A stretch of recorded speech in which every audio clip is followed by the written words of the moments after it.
আজকে শুরুই করে দিলাম প্রথমে কড়াইতে তেল দিতে দিতে। অনেক দিন পর আজকে আবার ভিডিও করতে পারলাম বা আপনাদের সাথে কথা বলতে পারলাম। বিশ্বাস করেন সময়টা যেন যাচ্ছিলই না, আর মনে হচ্ছিল চারিদিক কেমন স্তব্ধ হয়ে গেছে। আপনাদের সাথে কথা বলতে বলতে এমন একটা কানেক্টেড হয়ে গেছে যে আপনাদের সাথে এখন আমার ভালোই লাগে না। সব কিছু একটু না একটু শেয়ার করতে অবশ্যই ইচ্ছে করে। তার মধ্যে অনেকগুলো কমেন্ট আমি পেয়েছি। অনেকেই বলেন যে আপনারা নাকি সত্যি মজা হয়, খেয়ে দেখতে ইচ্ছে করে। তো ভাই বিশ্বাস করেন, প্রথমে তো আছে হাতের যশ, পরে আছে মশলার যশ, আর পরে তার যে সবচেয়ে বড় কথা হলো আমি যেমন একজন নারী, তেমন একজন মা, তেমন একজন স্ত্রী। আমি যখন রান্না বসাই তখন আমি চিন্তা করি আমার মানুষেরা, মানে আমার আপনজন যেন মন প্রাণ ভরে ভালোবাসা নিয়ে খেতে পারে। তারা যখন খাবারটা খেয়ে বলে খুব মজার, বিশ্বাস করেন আমার কষ্ট তখন কষ্টই থাকে না। তাই যখনই আমি রান্না করি তখনই আমি ভালোবাসা দিয়ে রান্না করি। সবচেয়ে মজার কথা হলো মজা তখনই হয় যখন আপনি কাজটা ভালোবেসে করবেন। অবশ্যই ভালোবেসে যে কোনো কাজ করে দেখবেন, অবশ্যই মজা হবে।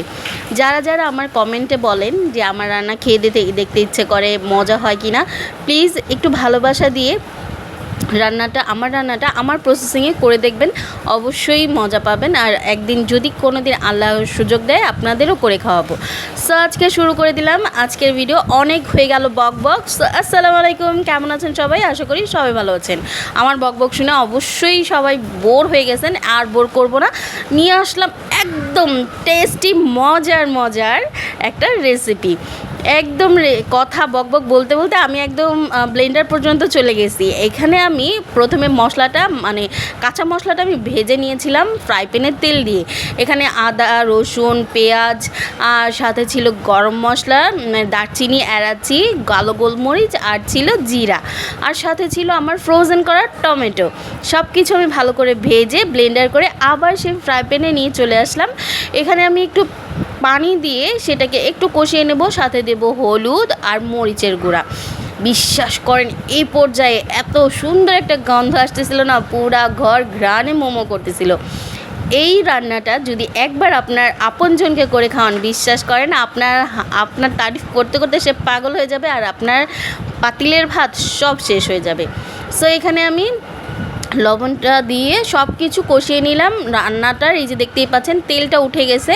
আমি এই পর্যায়ে একটু ফাঁক করে এই যে দেখতেই পাচ্ছেন একটু ফাঁক করে আমি এখানে ডিম ভেঙে দিয়ে দেবো। এখানে আমি ডিমটা দিয়ে দেখছিলাম কি বেশি মানে মশলাটা আমি শুকিয়ে ফেলেছি, এখানে একটু পানির দরকার ছিল, তাই হালকা একটু পানি দিয়ে আমি এই যে দেখতেই পাচ্ছেন একদম ঢাকা দিয়ে দিয়েছি। এই ছিল ফাইনাল লুক। বিশ্বাস করেন যখন আমার বাচ্চাদের প্লেটে আমি তুলে দিয়েছিলাম সবাই খেয়ে বলছিল ইয়াম্মি, এত টেস্টি রান্না। প্লিজ একবার আমার মতো করে আমার রান্নাটা করে দেখবেন, আর এইটা খেয়ে আমাকেও জানাবেন কমেন্টে কেমন হলো।